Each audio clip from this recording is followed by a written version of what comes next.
안녕하십니까? 에스라의 나무강단에서 운영하는 2025년 제1기 안교 교과 해설 제5과입니다. 제목은 거룩한 사랑의 진노입니다. 기역자를 함께 보시겠습니다. 오직 하나님은 긍휼하심으로 죄악을 덮어주시어 멸망시키지 아니하시고 그의 진노를 여러 번 돌이키시며 그의 모든 분을 다 쏟아내지 아니하셨으니 시편 78편 38절입니다. 지난주 목요일 영감의 교훈에 의하면 공의는 그분의 보좌의 초석이며 그분의 사랑의 열매라고 했습니다. 엘렌 화이트의 이러한 표현은 그야말로 사랑과 공의라고 하는 주제의 상관관계를 정확하게 묘사한 말이라고 할 수 있습니다. 사람들은 하나님의 사랑과 공의를 따로 떼어서 생각하는 그런 경향이 있습니다. 하나님의 자비와 긍휼은 찬양하고 환영하지만 진노는 불편하게 생각합니다. 하나님이 사랑이신데 동시에 진노를 나타내신다고 하는 것은 사람들이 잘 받아들이지 못하는 것입니다. 그러나 그것은 잘못된 생각입니다. 성경은 하나님의 사랑과 공의를 분리해서 말하지 않으며 진노 또한 하나님의 사랑에서 나오는 것으로 그렇게 가르치고 있습니다. 어떤 사람들이 가르치는 오류처럼 구약의 하나님은 진노의 하나님이고 신약의 하나님은 사랑의 하나님이라고 하는 주장은 비성서적인 것입니다. 하나님은 한 분이십니다. 그분은 구약과 신약에서 동일하게 사랑의 하나님으로 나타납니다. 사랑이신 하나님이 악에 대해서 진노하시는 것은 그분이 참으로 사랑이시기 때문입니다. 예수님께서도 악에 대한 깊은 분노를 표현하셨고 신약은 하나님의 의롭고 합당한 진노에 대한 여러 가지 증언을 남기고 있습니다. 하나님의 분노는 항상 악과 불의에 저항하는 그분의 의와 사랑에서 나오는 반응입니다. 하나님의 진노는 완전한 선과 사랑에서 비롯된 의로운 분노이며 모든 피조물의 복락을 위한 것입니다. 악은 하나님의 열정을 불러일으킵니다. 어떤 열정일까요? 죄 때문에 피해를 입은 사람들을 돌보고 가해자들을 응징하려고 하시는 하나님의 그 열정입니다. 그래서 악은 하나님의 그런 열정을 불러일으키는 것입니다. 그러므로 하나님의 진노는 그분의 사랑의 다른 표현이라고 할 수 있는 것입니다. 일요일 소지로 가겠습니다. 죄악으로 슬퍼하심. 하나님은 정의를 사랑하시고 악을 미워하십니다. 따라서 죄와 악은 하나님을 격분시키고 억압받고 학대받는 사람들을 대신해서 그 열정을 표출하게 합니다. 심지어 그 악이 그것을 행한 사람 그 자신에게만 영향을 미친다 하더라도 그것은 마찬가지인 것입니다. 하나님은 악을 미워하시는데 그 이유는 악이 항상 그분의 피조물들에게 해를 끼치고 고통을 주기 때문입니다. 성경을 보면 성경학자들이 반역의 악순환이라고 부르는 어떤 현상과 함께 하나님은 거듭거듭 진노하시는 모습을 찾아볼 수 있습니다. 이것은 다음과 같은 주기를 가지고 있습니다. 이스라엘 백성이 하나님을 거역하고 악을 행하고 하나님 보시기에 가증한 일, 심지어 자녀를 인신제사로 드리는 끔찍하고 잔혹한 행위를 저지르게 됩니다. 하나님께서는 이스라엘 백성의 선택을 따라 물러나십니다. 이스라엘이 다른 나라의 압제를 받습니다. 백성들이 하나님께 구원을 부르짖고 하나님께서는 은혜로 백성들을 구원하십니다. 하지만 이스라엘 백성이 다시 하나님을 배반하고 종종 이전보다 더 심하게 반역합니다. 이런 것이 반복되는 것입니다. 정말 지독한 악순환이 아닐 수 없습니다. 하지만 하나님께서는 인간의 이러한 불충성에 대해서 다함없는 신실하심과 오래 참으시는 인내와 놀라운 은혜 그리고 깊은 긍휼로 백성들을 변함없이 대하신다고 하는 것입니다. 시편 78편을 여러분들 꼭 읽어보시길 바랍니다.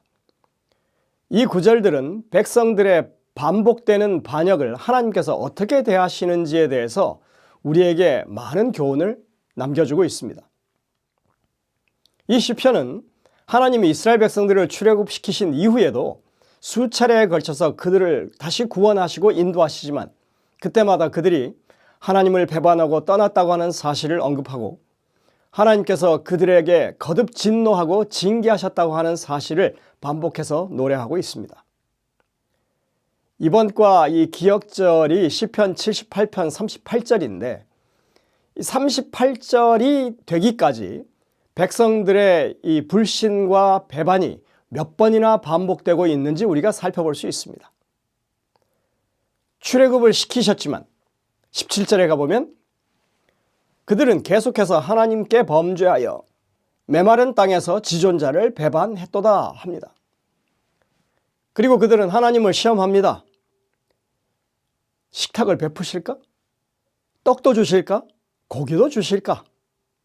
이런 일에 대해서 하나님이 진노하신다고 하십니다. 22절입니다.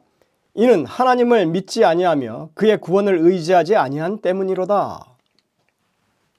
그래서 만나와 고기를 주셨건만 여전히 불평하다가 징계로 인해서 많은 사람이 죽임을 당합니다. 그때 이들의 반응은 이렇습니다. 이러함에도 그들은 여전히 범죄하여 그의 기이한 일들을 믿지 아니하였으므로 하나님이 그들의 날들을 헛되이 보내게 하시며 그들의 햇수를 두려움으로 보내게 하셨도다. 때로는 그들이 절박하게 하나님께 도움을 구하는 그런 일들이 있죠. 그래서 하나님께서 그 구속자이심을 그들이 기억했다고 합니다. 그런데도 35절에 보시면 그러나 그들이 입으로 그에게 아첨하며 자기 혀로 그에게 거짓을 말하였으니 이는 하나님께 향하는 그들의 마음이 정함이 없으며 그의 언약에 성실하지 아니하였음이로다. 이렇게 38절이 되기까지 그들이 보였던 배반적인 성향은 4번이나 우리가 찾아볼 수 있습니다. 그래서 시편 78편 38절은 어쩌면 중간 결산적인 그런 차원에서 하시는 말씀으로 우리가 생각할 수 있습니다. 오직 하나님은 긍휼하심으로 죄악을 덮어주시어 멸망시키지 아니하시고 그의 진노를 여러 번 돌이키시며 그의 모든 분을 다 쏟아내지 아니하셨으니 여러분들 시편 78편은 여기서 그치지 않습니다. 그 이후에 동일한 분량의 후반부가 있습니다. 계속해서 그들은 거듭거듭 배반했다고 하는 것을 보이고 있는 것입니다. 우리는 하나님께서 얼마나 오래 참고 인내하셨던가를 생각할 수 있습니다. 분명한 것은 38절에 이르기까지 계속 하나님은 분노하시고 노를 표현하셨습니다. 하나님은 백성의 죄악에 대해서 진노해 오셨습니다. 하나님의 사랑 속에서 진노는 분명히 존재해 왔습니다. 우리는 이러한 하나님의 진노를 시편 7편에서도 찾아볼 수 있습니다. 하나님은 의로운 재판장이시며 매일 분노하시는 하나님이시로다. 성경에 따르면 하나님의 사랑과 정의는 서로 얽혀 있습니다. 악은 항상 하나님의 사랑의 대상인 누군가를 해치기 때문에, 괴롭히기 때문에 하나님의 진노는 악에 대해서 일어나는 사랑의 당연한 반응이라는 것입니다.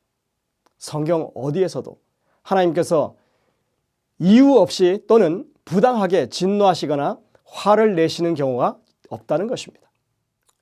하나님의 백성은 반복해서 그분을 버리고 배반하지만 하나님은 그 오랜 시간 동안에 그동안 받아야 할 모든 마땅한 보응을 뛰어넘는 긍휼과 사랑을 베풀어 주심으로 당신의 오래 참으시는 자비와 인내하심이 얼마나 크신지를, 깊으신지를 보여주었습니다. 일요일의 영감의 교훈을 보시겠습니다. 회개의 이미지를 주심. 이 감사할 줄 모르는 백성을 완전히 멸절시키지 않은 일에 하나님의 선하심과 자비가 나타났다. 그분은 스스로 미혹을 당하도록 허용한 회중에게 회개의 여지를 주셨다. 저들의 보이지 아니하는 지도자께서 이 일에 그토록 인내와 긍휼을 보여주셨다는 사실은 그들이 자신의 죄를 깨닫고 회개와 겸비로 그분께 돌아갈 때 그분께서 가장 흉악한 범죄자들까지도 기꺼이 용서하신다는 증거로서 분명히 기록되어 있다. 교회증언 3권 355쪽입니다. 거듭 죄를 반복하는 인생들, 하나님께서는 슬픔을 가지고 이 상황을 지켜보고 계시고 인내하고 계신다는 것입니다. 월요일 소재입니다. 노하기를 더디하시는 하나님. 하나님은 사랑이시기 때문에 악에 대해서 진노하시는 것입니다. 하나님이 한량없이 사랑이 넓고 자비하시기 때문에 이 성경의 요나 선지자는 하나님이 너무 자비하시다고 하나님께 항변할 정도였습니다. 요나서 4장 1절부터 4절을 읽어보시기 바랍니다. 그는 사람들을 자비하게 용서하시는 하나님께 대해서 불만을 표출합니다. 여호와여, 내가 고국에 있을 때 이러하겠다고 말씀하지 아니하였나이까? 그러므로 내가 빨리 다시스로 도망하였사오니 주께서는 은혜로우시며 자비로우시며 노하기를 더디하시며 인애가 크시사 뜻을 돌이켜 재앙을 내리지 아니하시는 하나님이신 줄을 내가 알았음이니이다. 요나가 보이는 반응은 크게 두 가지로 생각할 수 있습니다. 첫 번째, 요나의 마음이 완악하다고 하는 사실입니다. 그는 아수르 사람들이 이스라엘 백성들에게 했던 그 행악 때문에 그들을 미워하고 있습니다. 그래서 하나님께서 그들에게 자비를 베푸는 것을 원망하는 것입니다. 마음의 완악함, 이것을 가볍게 여기면 안 됩니다. 이것은 악의 특징입니다. 요나를 통해서 얻는 교훈은 우리에게도 정말 중요한 교훈이라고 할 수 있습니다. 아무리 평판이 좋지 않은 사람이라도, 아무리 납득할 만하지 못한 그런 상황이라 하더라도 우리는 요나와 같은 태도를 조심해야 하는 것입니다. 우리는 하나님의 은혜를 받은 모든 사람은 값없이 은혜를 받았다고 하는 것, 그것을 인정하고 그 은혜를 기꺼이 다른 사람에게 베풀 수 있어야 합니다. 우리가 하나님보다 앞설 수는 없는 것 아니겠습니까? 두 번째, 요나는 하나님의 자비와 은혜가 그분의 성품에서 얼마나 중심이 되는지를 강조하고 있다고 하는 것입니다. 요나는 하나님의 자비를 너무나 잘 알고 있었습니다. 그렇기에 그는 하나님이 은혜로우시며 자비로우시며 노하기를 더디하시며 인애가 크시기 때문에 니느웨에 대한 심판을 거두실 것을 그가 짐작하고 있었노라고 그렇게 항변합니다. 하나님은 모든 민족과 그리고 나라를 공의롭고 자비롭게 대하십니다. 하나님께서 노하기를 더디하시고 오래 참으신다고 하는 그 말은 히브리어로 문자적으로 그대로 하자면 코가 길다입니다. 에렉, 에페임. 히브리 관용구에서 분노는 은유적으로 코와 연관되어 등장합니다. 히브리에서 코를 말하는 아프는 아주 재미있는 단어입니다. 그것은 코, 콧구멍, 복수로 쓸 때, 그리고 얼굴을 드러내기도 하고 분노와 화를 의미하기도 하는 단어입니다. 단수일 때는 코를 쓰고 복수일 때는 콧구멍이 됩니다. 하나님이 아담을 지으실 때 그 콧구멍에 생기를 불어넣으셨다. 이런 이미지는 전쟁 포로를 끌고 갈 때 코에 갈고리를 꿰었던 그런 것과 연결이 됩니다. 그리고 하나님은 이런 비인간적인 방법으로 죄인을 대하지 않으신다고 하는 의미에서 호세아서에서 보면 당신의 백성들을 사람의 줄, 사랑의 줄로 이끄신다고 그렇게 말하고 있는 것입니다. 사람의 감정은 주로 코로 표출이 됩니다. 여러분들 우리말에서도 코를 실룩거린다, 코가 빨개졌다, 호흡이 거칠어졌다 등의 이 표현을 쓰지 않습니까? 히브리어에서도 크게 다르지 않은 것 같습니다. 하나님은 코가 길다라고 하는 이 표현, 노하기를 더디하시고 오래 참으신다는 그런 뜻입니다. 관용적인 것입니다. 아마도 사람이 화를 드러내는데 걸리는 시간을 코의 길이로 이렇게 표현하는 것 같습니다. 하나님은 화를 참으신 채 깊고 긴 숨을 쉬신다는 뜻입니다. 반대의 표현 또한, 즉 노하기를 속히 한다고 하는 표현은 코가 작다라고 표현됩니다. 저같이 코가 작은 사람은 상당히 불리한 표현입니다. 사람은 화를 속히 내지만 하나님은 지극히 오래 참으시고 인내하시며 은혜를 아낌없이 풍성하게 베푸시는 것입니다. 그러면서도 죄를 정당화하거나 불의에 눈 감지 않으시는 것입니다. 그 대신에 구속의 은혜를 통해서 죄와 악을 속하심으로 공의를 행하시고 당신을 믿는 사람들을 의롭게 하는 그런 하나님이십니다. 월요일의 영감의 교훈입니다. 징벌과 자비가 완전히 부합되는 하나님. 여호와로라 여호와로라 자비롭고 은혜롭고 노하기를 더디하고 인자와 진실이 많은 하나님이로라. 인자를 천대까지 베풀며 악과 과실과 죄를 용서하나 형벌받을 자는 결단코 면제하지 않고 하나님의 정부의 권위와 능력은 반역을 진압하기 위하여 사용될 것이다. 그러나 보응하는 징벌을 나타내는 모든 일도 자비롭고 오래 참고 긍휼이 많은 하나님의 품성에 완전히 부합하게 될 것이다. 각시대의 대쟁투 541쪽입니다. 여러분들, 화이트의 이 말은 성경으로 분명하게 입증이 됩니다. 우리는 출애굽기 34장 6절 7절의 이 단어들이 하나도 빠짐없이 사람이 회개하여 하나님께 돌아갔을 때 완전한 용서를 경험할 수 있다고 하는 시편 51편에 그대로 사용되고 있다고 하는 사실을 기억해야 합니다. 1절부터 3절을 보시면 그 분명한 단어가 다 출애굽기 34장 6절 7절에서 왔습니다. 참담한 죄를 저질렀던 다윗이 죄 용서와 구원의 확신을 가지고 출애굽기 34장 6절 7절에 나오는 하나님의 이름을, 하나님의 성호를 부르짖고 있는 것입니다. 이 은혜의 때를 놓친다면 하나님의 최종적인 진노는 반드시 집행될 것입니다. 화요일 소지입니다. 의로운 분노. 우리가 살아가는 이 세상에는 부적절한 분노가 너무나 많죠. 하지만 성경에서는 의로운 분노가 있다고 하는 것을 우리에게 가르쳐 줍니다. 만일 3살짜리 딸이 놀이터에서 노는 모습을 엄마가 지켜보는 가운데 갑자기 한 괴한이 나타나서 아이를 공격한다고 생각해 보십시오. 어머니가 화를 내거나 소리를 지르는 것이 마땅하지 않겠습니까? 당연히 하나님이 그렇게 하시는 것입니다.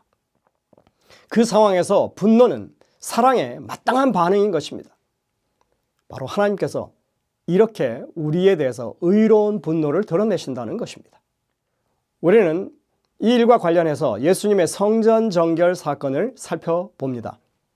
이 교과에서 마태복음 21장과 요한복음 2장에 나오는 예수님의 정결 사건에 대해서 이 두 개를 비교하고 있는데, 순서대로 하자면 요한복음 2장의 사건이 첫 번째 성소 정결이고, 그리고 마태복음 21장이 두 번째 성소 정결이라고 할 수 있습니다. 예수님 십자가 사건 바로 전에 있었던 그런 사건이죠. 요한복음 2장 14절 15절과 마태복음 21장 12절 13절을 꼭 여러분들이 비교해서 읽어보시기 바랍니다. 당시 6월절 절기는 흩어져 있는 유대인들이 대거 모이는 큰 명절이었습니다.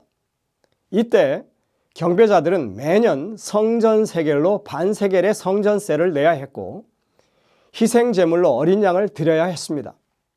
따라서 외국에서 살다 온 대부분의 유대인들은 그들이 사용하는 화폐를 성전 세겔로 환전해야 했고, 먼 거리에 이 희생제물을 가져오기가 힘들어서 불편해서 성전에 와서 적당한 제물을 사야만 했습니다. 성전세 환전과 그리고 희생제물 판매는 성전으로서는 1년의 대목 장사에 속했습니다.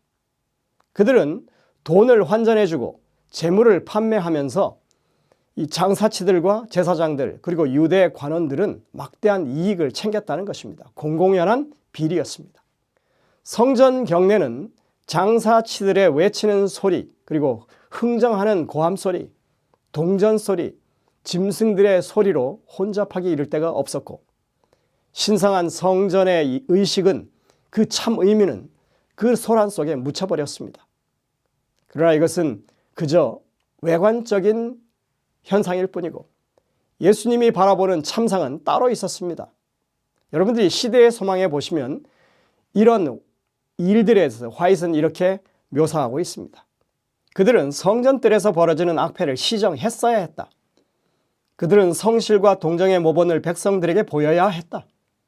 그들은 자신의 이익에 골몰하는 대신 경배자들의 사정과 필요를 염려하고 필요한 재물들을 살 수 없는 자들을 도와줄 준비를 하고 있어야 했다. 이 절기에 고통당하는 자들과 곤핍과 비탄에 잠겨있는 자들이 왔다.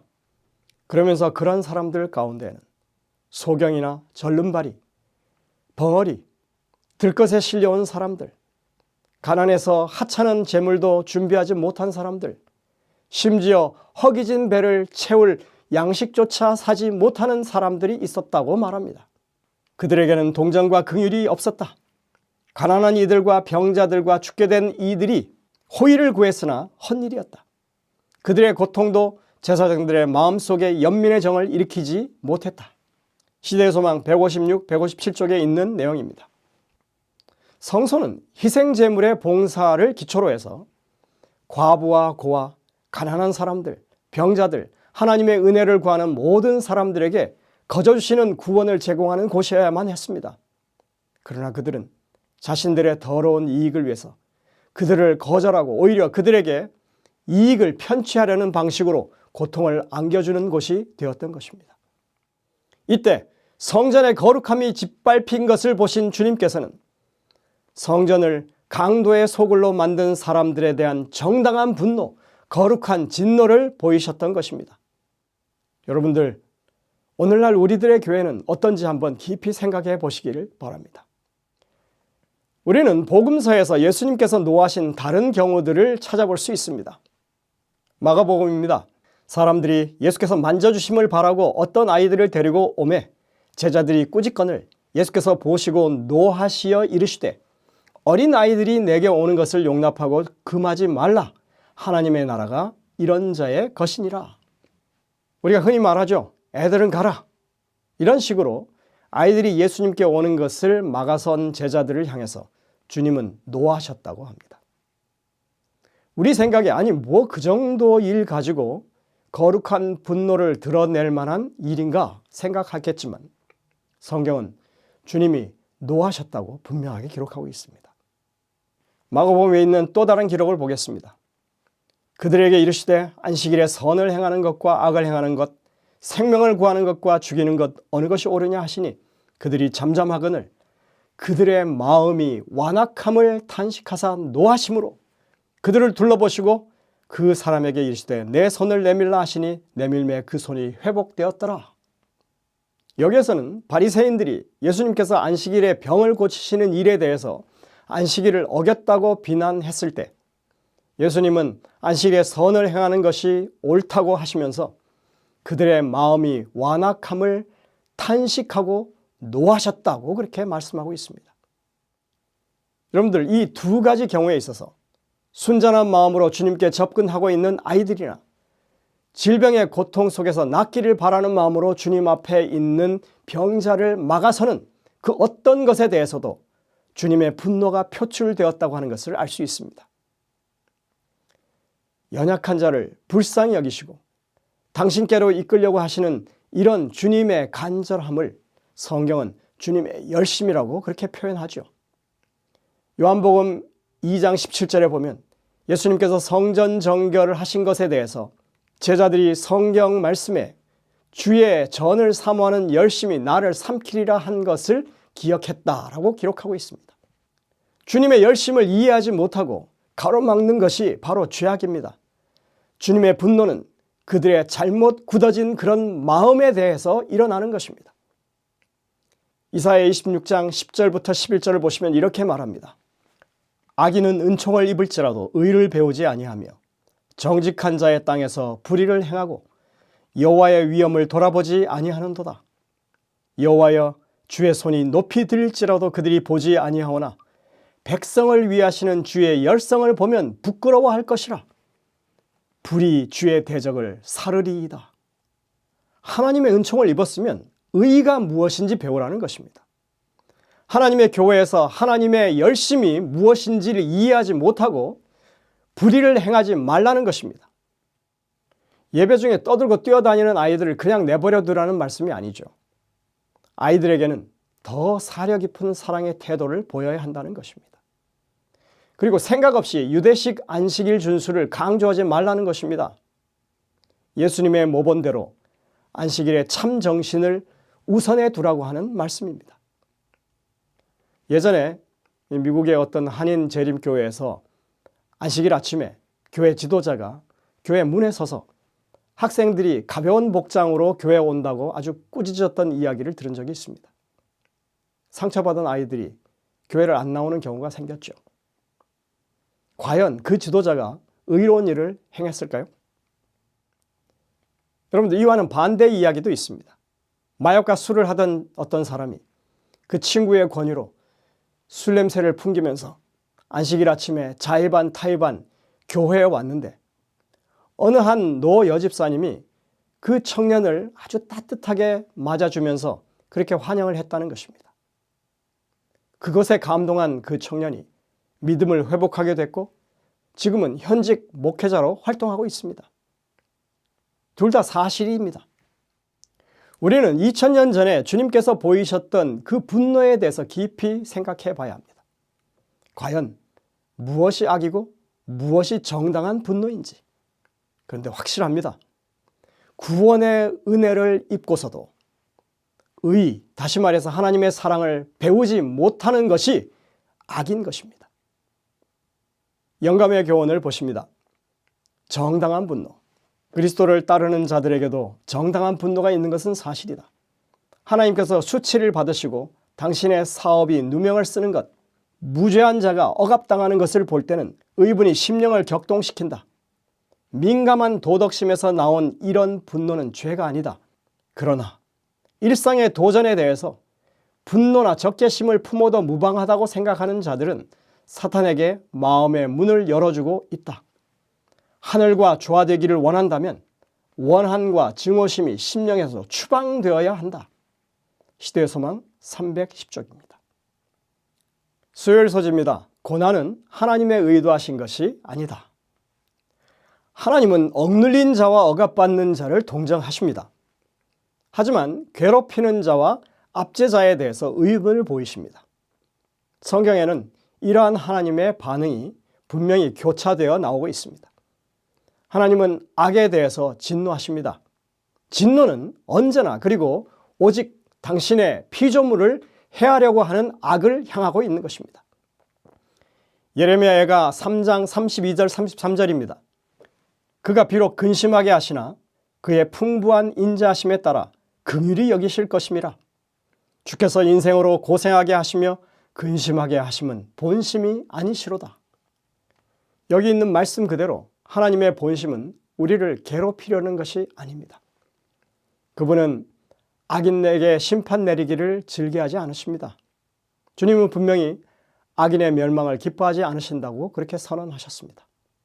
그런데 하나님께서 이 당신의 백성들을 징계하심에 있어서 이 구약시대의 만렵에 이 백성들 사이에 어떤 분명한 갈등이 있었던 것이 분명합니다. 왜 당신의 백성들을 징계하시기 위해서 더 악한 사람들, 아수르나 바벨론을 사용해서 그렇게 징계하셨는가 하는 것입니다. 사실 이 주제는 제 개인적으로는 구약의 선지서에 대한 이해 그리고 예언서를 이해하는 것에 있어서 아주 중요한 그런 주제라고 저는 생각하고 있습니다.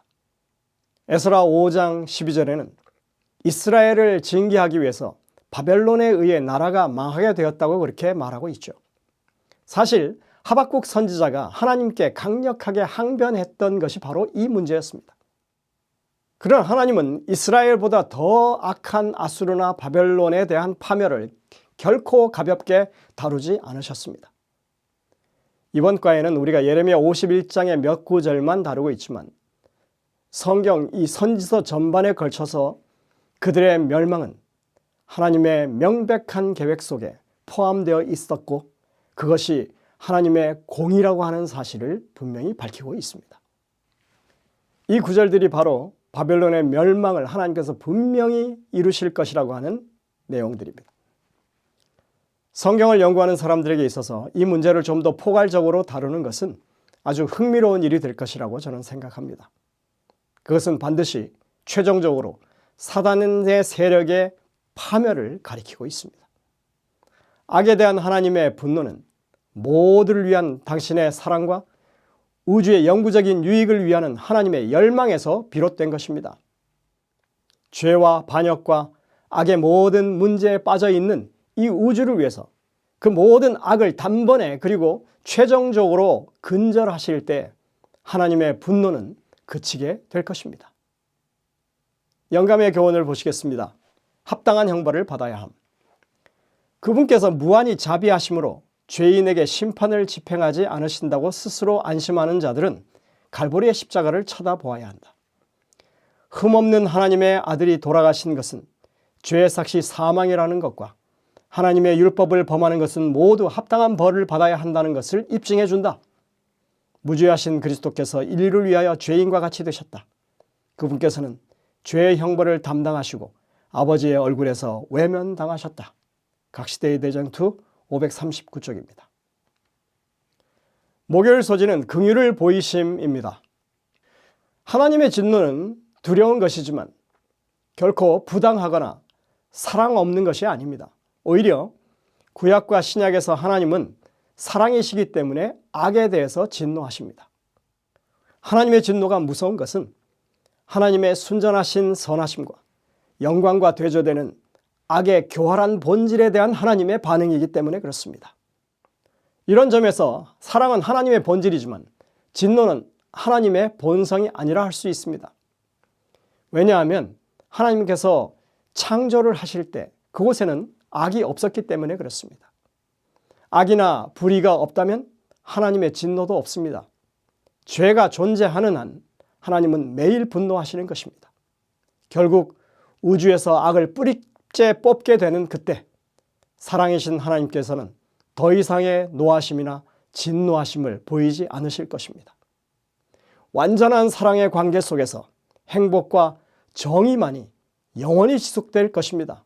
이 얼마나 멋진 일입니까?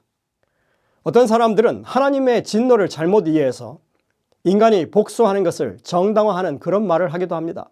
그러나 그것은 성경을 제대로 이해하지 못한 결과입니다. 예수님이 이 땅에 오셨을 때 산상수훈에서 이것에 대해서 아주 명백하게 말씀하셨습니다. 또 눈은 눈으로 이는 이로 갚으라 하였다 하는 것을 너희가 들었으나 나는 너에게 이르노니 악한 자를 대적하지 말라. 누구든지 내 오른편 뺨을 치거든 왼편도 돌려대며 또 너를 고발하여 속옷을 가지고자 하는 자에게 겉옷까지도 가지고야 하며 또 누구든지 너로 억지로 오리를 가게 하거든 그 사람과 심리를 동행하고 내게 구하는 자에게 주며 내게 꾸고자 하는 자에게 거절하지 말라. 고대 하무라비 시대부터 있었다고 하는 이 탈리온의 법칙, 당한 만큼 되갚아 준다고 하는 이 눈에는 눈, 이에는 이.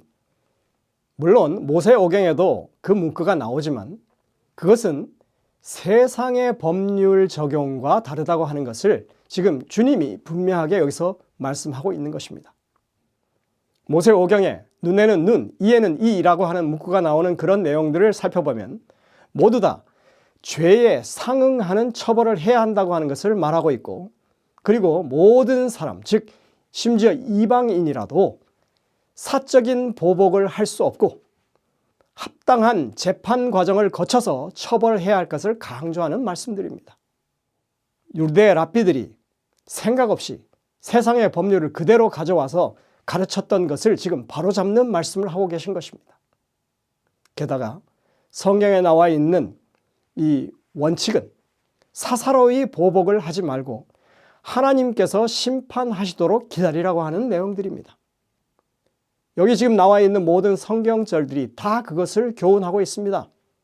신명기 32장 35절 그들이 실족할 그때 내가 보복하리라. 그들의 환난 날이 가까우니 그들에게 닥칠 그 일이 속히 오리라. 여러분들 이건 현장범을 체포해서 직결 심판하라는 얘기가 아닙니다. 하나님의 백성들이 끝까지 죄악을 행하게 되는 때 하나님이 그들을 멸하시겠다고 하는 그런 경고입니다.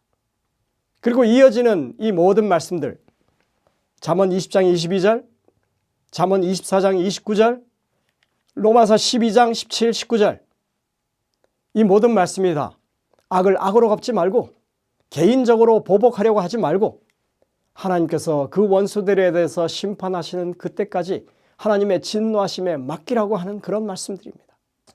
히브리서 10장 30절에 이렇게 말합니다. 우리는 뒤로 물러가 멸망할 자가 아니요 오직 영혼을 구원함에 이르는 믿음을 가진 자니라. 우리는 이 멸망할 세상 법도를 따르지 않고 영혼이 구원함에 이르는 믿음을 가졌기 때문에 이렇게 하는 것이라고 말씀하고 있습니다. 성경은 하나님께 심판하실 권리가 있고 심판하실 때에는 언제나 완전한 공의로 심판하신다고 말하고 있습니다. 구약과 신약 모두 보복하는 것은 하나님께 속한 일이라고 말하고 있습니다. 하나님께서 결국에 불의와 악을 심판하시겠지만 그 최종 심판이 이르기 전에 예수님께서는 그분을 믿는 모든 사람을 위한 길을 마련해 주셨습니다. 실제로 장래의 노하심에서 우리를 건지시는 분이 예수님이십니다. 이것이 하나님의 계획입니다. 하나님이 우리를 세우심은 노하심에 이르게 하심이 아니요 오직 우리 주 예수 그리스도로 말미암아 구원을 받게 하심이라.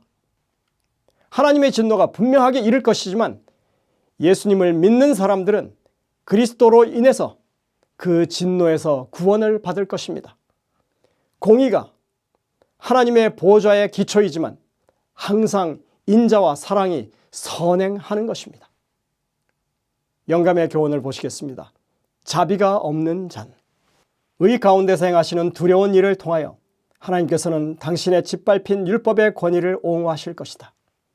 율법을 범한 자들에게 내릴 심한 형벌의 정도는 주님께서 공의를 집행하시기까지 오래 참으신 것으로 알 수 있다. 하나님께서 오래 참으시고 그분께서 헤아려 보시는 죄의 분량이 차기까지 형벌하지 않고 버려두시는 그 백성들은 마지막으로 자비가 섞이지 않은 진노의 잔을 마시게 될 것이다. 아직은 자비가 섞인 징계가 있는 때입니다. 아직은 은혜 받을 만한 때인 것입니다. 여러분들, 우리에게 주어진 이 기회를 꼭 붙잡게 되시기를 바랍니다. 금요일 소지 더 깊은 연구를 위해를 보시면 엘렌 화이트이 이 금송아지 숭배 사건과 관련해서 하나님의 사랑과 공의가 어떻게 나타나는지를 설명합니다. 그들의 우상 숭배 행위는 처벌받아야 마땅했다.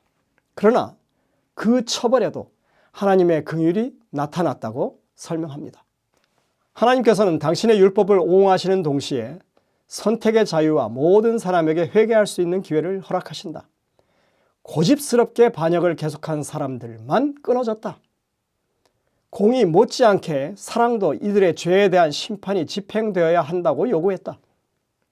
수백만에게 불가피하게 내릴 심판을 막기 위하여 수천 명이 고통을 당하도록 하는 것이 하나님의 긍휼이다. 하나님께서는 많은 사람을 구원하시기 위하여 소수를 벌하셔야 했다. 부조와 선지자 324쪽입니다.